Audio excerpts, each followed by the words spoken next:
The voice on the other side of the thin fitting room wall was raspy, and certain the kind of voice that sounded like rules were things other people followed. "She won't suspect a thing," the woman said. A man replied, in a low baritone cool as a winter blade. "We've done this twice already. The certificate of mental incompetence is ready." Amara felt the blood leave her face. 3 days before her wedding, barefoot in a white satin dress, she pressed her phone to record and held her breath while a life she thought she wanted cracked like glass around her. She had learned to make decisions alone. At 25, with a steady job as a project manager at a construction firm in Atlanta, and a 1-bedroom apartment awarded through a state program, when she aged out of foster care at 18, Amara believed in lists, calendars, and the neatness of earned independence. Marcus had arrived like a blessing she didn't dare name out loud. 32, a civil engineer with good suits and an easy smile, the kind of man who remembered her favorite croissant left flowers on Wednesdays and held doors like he was guarding something precious. He introduced her to his mother after 1 month, proposed on a beach in Miami after 2, and talked about moving into his mother's 2-story home in the suburbs as if family could be built by careful blueprints and good intentions. Vivian, 55, a registered nurse with perfect eyeliner and a practiced warmth, had squeezed Amara's hands and called her daughter. The word made Amara's chest ache in that place where childhood had taught her not to hope too hard. In the mirror that afternoon, the 7th pair of shoes looked almost right ivory court heels with a sensible height, and Amara was rehearsing vows in her head when she heard the voices. The woman's rasp was Vivian's. The man called himself Aaron. He spoke about medication schedules, about starting small and building appropriate symptomology. He said Amara had no family to argue, no one to question a sudden breakdown. Vivian murmured approval and added something chillingly practical: once the apartment was theirs, and the power of attorney signed to help with renting, everything else would follow. They would put her in the funny farm, she said, and laughed softly in a way that did not sound like laughter. When their footsteps faded, Amara, dressed with shaking precision, hung up the satin and walked out without buying shoes. She needed proof. She needed a plan.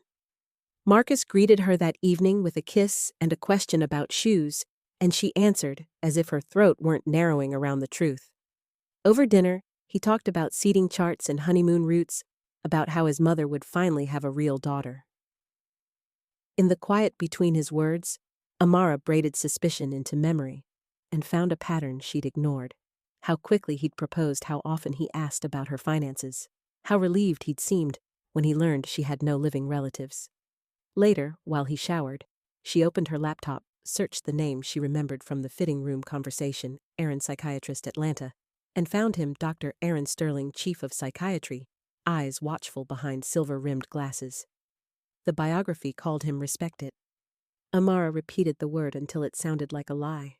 The next morning at 9:10 a.m., she dialed a detective agency and asked for an urgent appointment. By 2:00 p.m., she was sitting across from Isaiah Ike West, a 40-something, with careful eyes and a calm that steadied her hands. She told him everything: the courtship, the proposal, the house, the recorded voices, the plan she was never meant to overhear. Ike did not flinch. He called it a known scheme, real estate theft by forced psychiatric commitment, rare but not impossible when perpetrators had medical connections.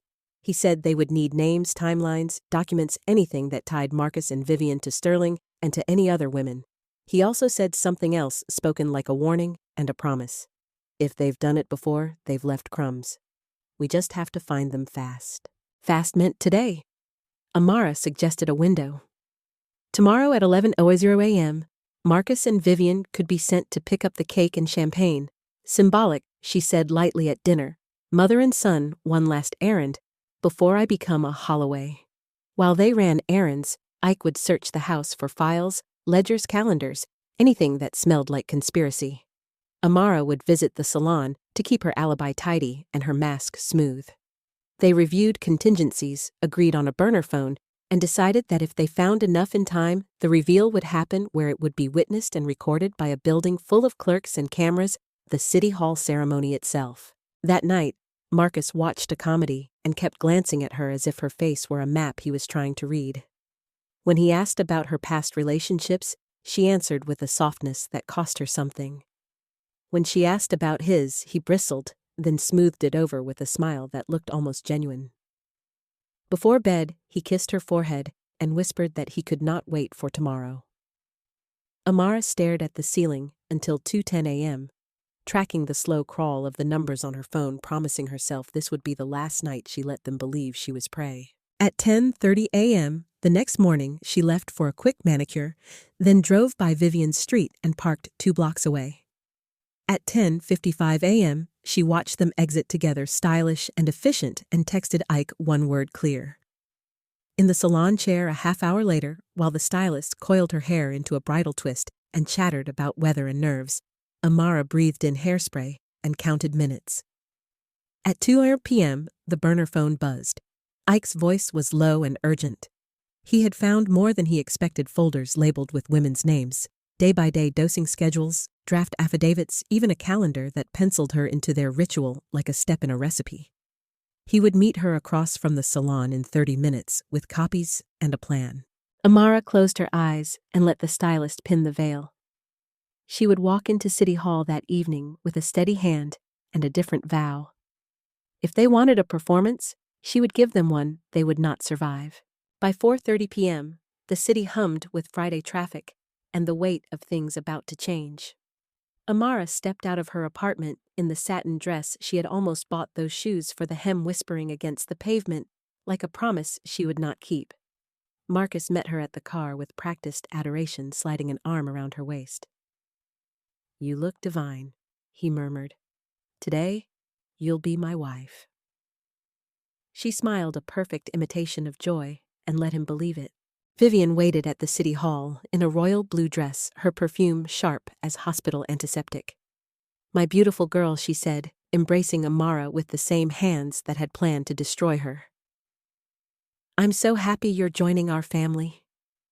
"So am I," Amara replied softly, her pulse steady and calm. In the ceremony hall, floral ribbons draped across the white columns. 15 guests filled the seats, Marcus's friends, a few of Vivian's colleagues, and an unfamiliar man sitting quietly near the back. His gray eyes met Amara's for a second. Ike. Relief pulsed through her like oxygen. Everything was ready. The officiant began the ceremony, her voice formal, words echoing against marble. "Marcus Holloway, do you take Amara to be your lawfully wedded wife?" "I do," he said, smiling for the crowd. "Amara Holloway, do you take Marcus Holloway to be your lawfully wedded husband?" Silence. Amara lifted her eyes, meeting his. "No," she said clearly. The air cracked. The guests froze, whispering. Marcus began, his smile flickering. "Sweetheart, you must be nervous, no?" she said again, louder. "I am not nervous. I am finished." From her clutch, she took her phone and tapped play. Vivian's recorded voice filled the hall, cruel and unrepentant. "My son and I just need her apartment and her money, and her to the funny farm, just like we agreed." Gasps broke through the audience. Marcus stepped forward, hand outstretched. "That's fake," he shouted. "She's having a breakdown. This is exactly what I feared." "You mean the breakdown you planned," Amara countered. "Like the ones you staged for Eliza Coleman and Olivia Rodas." The name hit like a thunderclap. Marcus froze. Vivian swayed, color draining from her face. "What are you talking about?" she stammered. Ike rose from his seat, holding up a folder. "He knows exactly what she's talking about. These are detailed records from your home dosing schedules, forged documents, plans for power of attorney. The same ones used against your previous wives." 2 plainclothes officers stepped forward, blocking the exits. Vivian and Marcus Holloway, one announced, "You're under arrest for conspiracy, fraud, and unlawful psychiatric confinement." From the doorway, another officer led in a thin, gray-haired man in handcuffs. "Dr. Aaron Sterling," the senior officer said, "you're under arrest as well." Vivian broke down, sobbing incoherently. Marcus turned to Amara, his voice hoarse. "You'll regret this." She met his eyes, unflinching. "The only thing I regret is ever believing you loved me." The officers led them away through the whispering crowd. Cameras flashed. Guests whispered words like insane and unbelievable as the story unfolded before them. When the hall emptied, Ike approached her. "You did it," he said quietly. "You turned the trap inside out." "We did it," she corrected. "Now let's make sure they never hurt anyone again." That night, Amara sat in her apartment dress folded across the chair, her phone buzzing nonstop with calls from reporters and friends. She didn't answer. The recording lay saved on her screen, proof that sometimes justice began with the courage to press record. The next morning at 9:00 a.m., Ike called. They confessed. "Sterling's talking. There are other victims, Amara, 5 women total. 2 are alive, 1 in Atlanta, 1 in Savannah. The others didn't make it." The news hit her chest like stone. "Then we'll help the ones who are left," she said. "We'll get them out."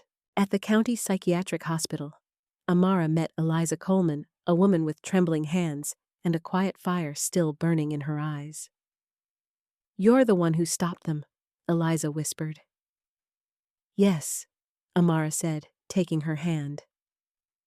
"And now I'm here to help you start again." Eliza's voice was thin, fragile, but the words carried a strength that broke Amara's heart. "I thought I was insane," she said softly. "They told me I was dangerous. I believed them. The drugs made everything blur, voices, lights, even my own memories. Marcus brought me flowers once a week while they destroyed me." Her fingers clenched around Amara's hand. 4 years. 4 years lost. Amara swallowed hard, her own throat aching. "You're free now, Eliza. They can't touch you anymore. You're not insane. You were trapped." Tears streamed down Eliza's face, but they were tears of release, not fear. When Amara left the room, she carried with her a burning determination justice couldn't stop at an arrest. It had to end with restoration. Olivia Rhodes, the second surviving victim, was in worse shape. Her gaze was vacant, her body frail from years of heavy sedation. "Olivia," Amara said gently, sitting beside her. "It's over. Marcus and the doctor are in prison. You're safe." The woman blinked, and for a fleeting second recognition flickered in her eyes. "Marcus?" she whispered, trembling. "He said I needed help. He said I was sick." Amara squeezed her hand. "You're not sick. You're surviving."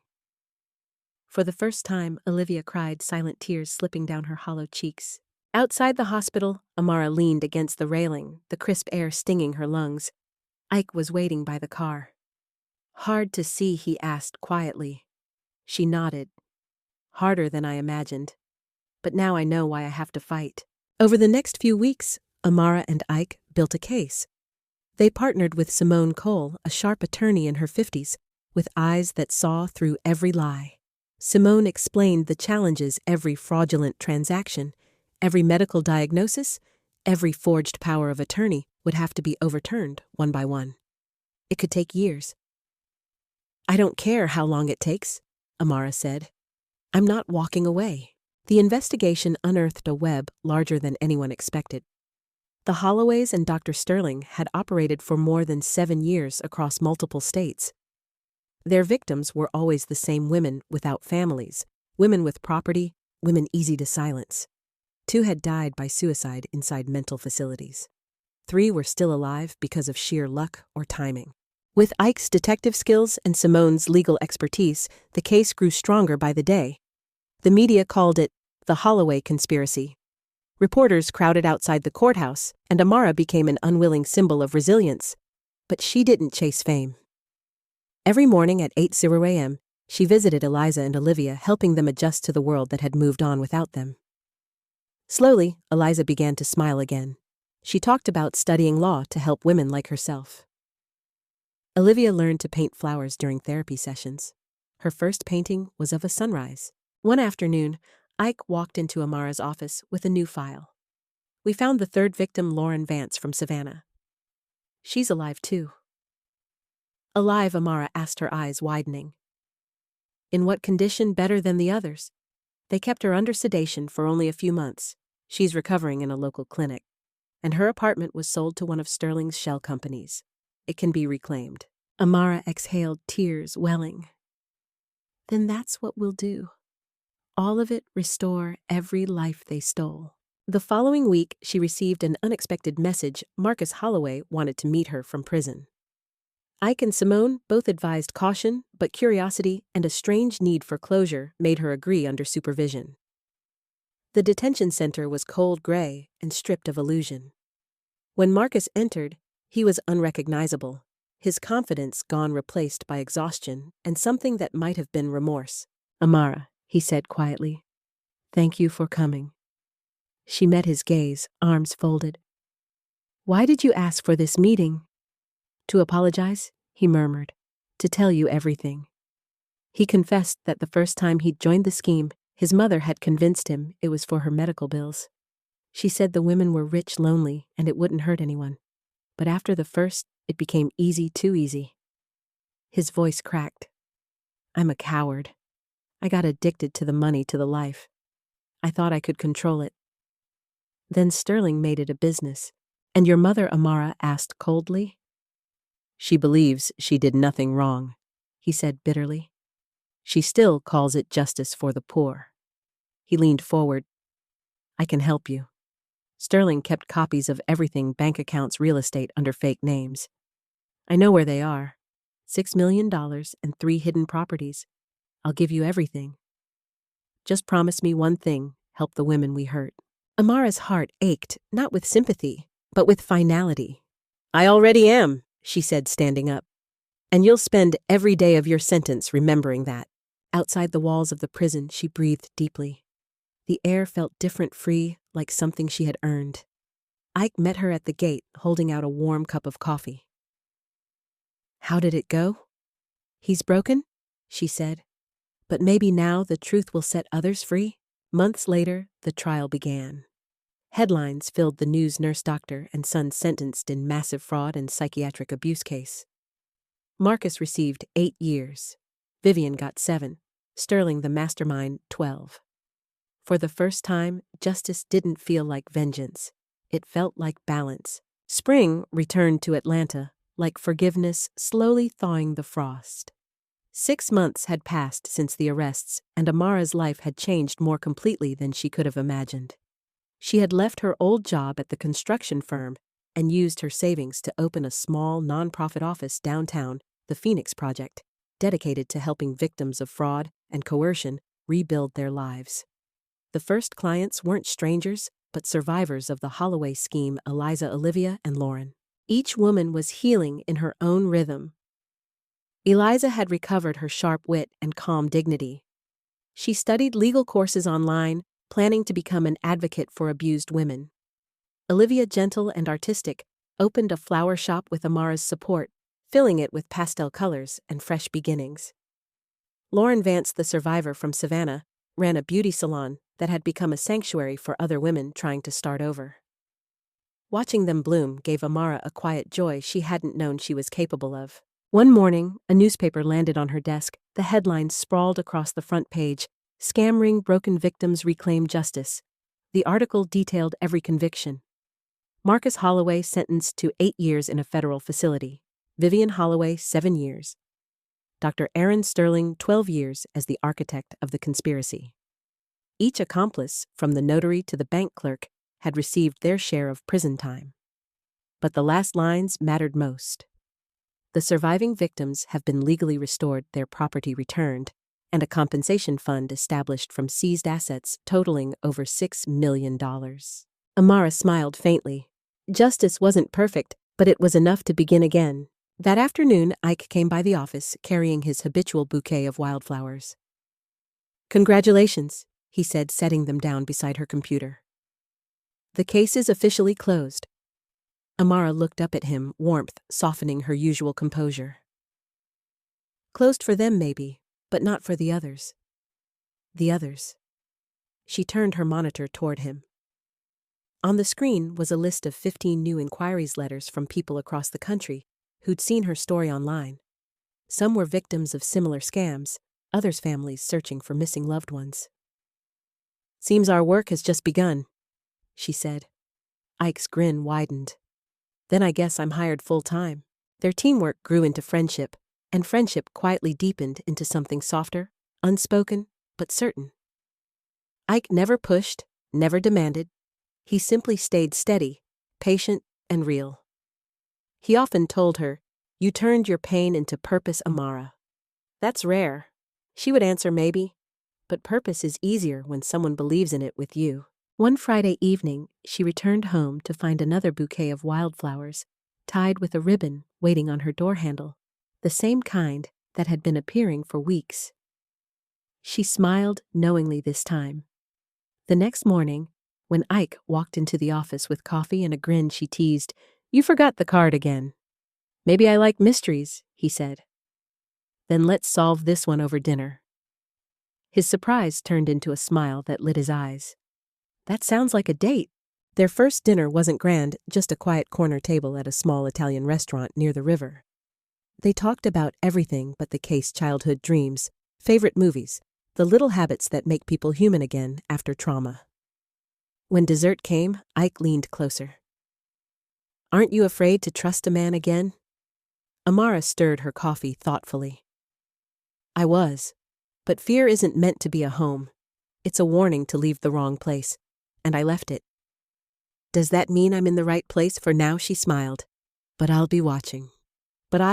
Over the next months, their relationship deepened as the organization grew. By the year's end, the Phoenix Project had helped 27 people recover stolen assets and rebuild their lives, over $35 million reclaimed.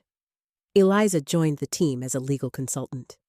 Olivia supplied flowers for every new client who won a case, and Lauren's salon became the go-to for their victory celebrations. Then one winter afternoon, a letter arrived from the state penitentiary. The handwriting was shaky familiar. "Dear Amara, I don't expect forgiveness, but I wanted to thank you for stopping us. Because of you, lives were saved. I hope you find happiness, the kind that doesn't need anyone's permission. Marcus." She folded the letter gently and locked it in her drawer, not out of bitterness, but closure. Some doors didn't need to be reopened. On New Year's Eve, the city glittered in the distance as Amara and Ike sat together at home sharing champagne. The clock ticked toward midnight when he reached into his pocket and produced a small velvet box. "No surprises this time," he said quietly.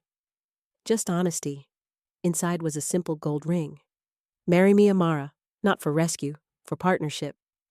She laughed softly, remembering another proposal in another life. "And what if I say no again?" "Then I'll wait," he said. "As long as it takes." Her eyes met his and she nodded. "Then stop waiting." "My answer's yes." Their wedding took place in the same city hall where her nightmare had ended. This time, the air was full of light, not lies. Eliza stood beside her as maid of honor. Olivia held the bouquet, and Lauren filmed the ceremony with tears of joy. When the officiant asked, "Do you take Isaiah West to be your lawfully wedded husband?" Amara said, "I do," her voice clear and strong. After the ceremony, as they stood by the waterfront promenade, the sun dipped low over the city. Ike took her hand. "So how would you describe this story?" Amara smiled, watching the water shimmer gold. "A story about rising again. About not letting betrayal define your ending." The world around them glowed with the quiet pulse of hope, because somewhere, even in darkness, someone was willing to fight for justice. Amara West had faced the worst of deceit and walked out with her integrity intact. She had turned pain into purpose, loneliness into strength, and loss into love. If this story touched your heart, share it with someone who believes in second chances. Comment where you're watching from, and don't forget to subscribe for more true stories of courage, karma, and redemption.